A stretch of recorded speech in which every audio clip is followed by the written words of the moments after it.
सैयदना खालिद बिन वलीद के इस्लाम कबूल करने के बाद दूसरा अहम वाक़या जो पेश आया वो फ़तह मक्का की सूरत में ज़हूर पज़ीर हुआ, जिसमें बाकायदा फ़ख्र इमाम सरदार अल-अनबिया ने सैयदना खालिद बिन वलीद को एक दस्ते का अमीर मुकर्रर फरमाकर हुक्म दिया कि तुम बनु सलीम, बनु खज़ीमा, बनु गफ़ार और बहिना कबीलों की क़ियादत करते हुए मक्का के बालाई इलाक़े जिद्दा की जानिब से शहर में दाखिल होना।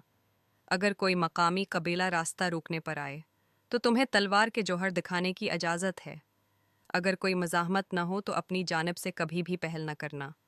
हमारी पूरी कोशिश होनी चाहिए हम बग़ैर खून बहाए पुरअमन तरीके से मक्का मुकरमा में दाखिल हों और इस मुबारक शहर की हुर्मत को पमाल करने की नौबत ही न आए। अगरचा इस मौका पर मुसलमानों की तादाद 10,000 थी और यह मक्का मुकरमा के बाशिंदों की निस्बत काफ़ी ज़्यादा नफरी थी। लगता यही था कि अहल मक्का हथियार नहीं उठाएंगे और यूं पुरअमन तरीके से मक्का मुकरमा फ़तह हो जाएगा। लेक बग़ैर मज़ाहमत अपने मरकज़ पर कब्ज़ा करा देना आन की तबीयत के ख़िलाफ़ था। लिहाजा कुरैश के अभरते हुए नौजवान सरदार अक्रमा बन अबी जहल, सफ़वान बन अमिया और सहल बन अमरों ने अपने दस्तों को मुनज़्ज़म किया और मकाम खंदमा पर लश्कर इस्लाम को रोकने की कोशिश की, लेकिन उन्होंने मुजाहिदों के जिस दस्ते का मुकाबला किया इसकी क़ियादत खालिद बिन वलीद कर रहे थे। जब उन्होंने अपनी तलवार के जौहर दिखाए शुरू किए तो दुश्मन जल्द ही हार मान गया। बनोब कर और बनो हज़ील के 4 आदमी मारे गए और मुसलमानों के मुकरमा पर मुकम्मल कब्ज़ा सिर्फ 2 शहीद हुए। उसके बाद पूरा लश्कर इस्लाम बग़ैर किसी रोक टोक बेस रमज़ान अल मुबारक 8 हिजरी को मक्का में दाखिल हुआ और मुकम्मल कब्ज़ा करने के बाद और नबियों के सरदार ने बीत अल्लाह को बतौं पाक किया और काबिल रशक फ़ियाज़ी का मुज़ाहिरा करते हुए ख़याल गुज़रा आम माफ़ी का ऐलान किया और फरमाया, जो शख्स मस्जिद हराम में दाखिल हो जाए तो अमान में है, जो अपने हथियार डाल दे वो भी अमान में है, जो दरवाज़ा बंद कर लेता है वो भी अमान में है, जो अबू सफ़ियान के घर दाखिल हो जाए वो भी महफूज हो गया। हालांकि अबू सफ़ियान अभी मुसलमान नहीं हुआ था। आखिरकार ये इस्लाम से मुतासिर होकर सैयदना अब्बास की वसातत से कबूल इस्लाम किया।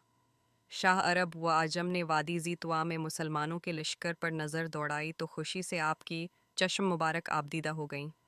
आप सलाट वसलाम को ख़याल गुज़रा, ये वही मक्का है जहाँ हमें रात की तारीकियों में हिजरत करने पर मजबूर किया गया था, लेकिन आज यही मक्का अपने दामन फैलाते हुए अपनी आगोश में लेने के लिए तैयार खड़ा है। जो कल लात व मनात के पुजारी थे आज फ़र्जंदाने तौहीद के कदमों के तले हैं, जहाँ बख्शी रहम और माफ़ी की दरख्वास्त लिए खड़े हैं।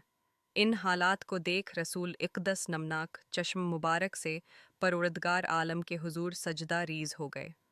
फ़तह मक्का को अभी 5 रोज़ ही गुज़रे थे कि शाह मदीना ने खालिद बिन वलीद की क़यादत में 30 मुजाहिदीन का काफ़िला मकाम लखला रवाना किया ताकि वहाँ मुशरिकीन अरब के मलजाओ मावा अज़ा नामी बुरौन के परखचे उड़ा दिए जाएं, ताकि शर्क के एक और मरकज़ को सफ़ा हस्ती से मिटा दिया जाए। अज़ा कुरैश का बहुत बड़ा मशहूर बोत था जिसकी पूजा बड़े एहतमाम से की जाती थी।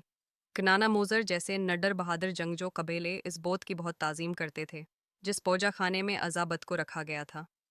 इसका इंतज़ाम व इंसराम बनो हाशम के ज़ेर असर कबीले बनो शेबान के स्पर्दी था। शेरक के उस घर को तबाह करना कोई आसान काम न था, लेकिन सैयदना खालिद बिन वलीद जज्बा तौहीद से मामूर कोदाल हाथ में लिए अज़्ज़ा के परखचे उड़ाते हुए बुलंद आवाज़ में कहते जा रहे थे कि अज़्ज़ा मैं तुझको झटलाता हूँ, मैं तुझको झटलाता हूँ, तेरी तो ज़रा बराबर औकात नहीं, जा तुझको मैंने जलील व रसवा करता हूँ, और बाद में उसे आग लगा दी।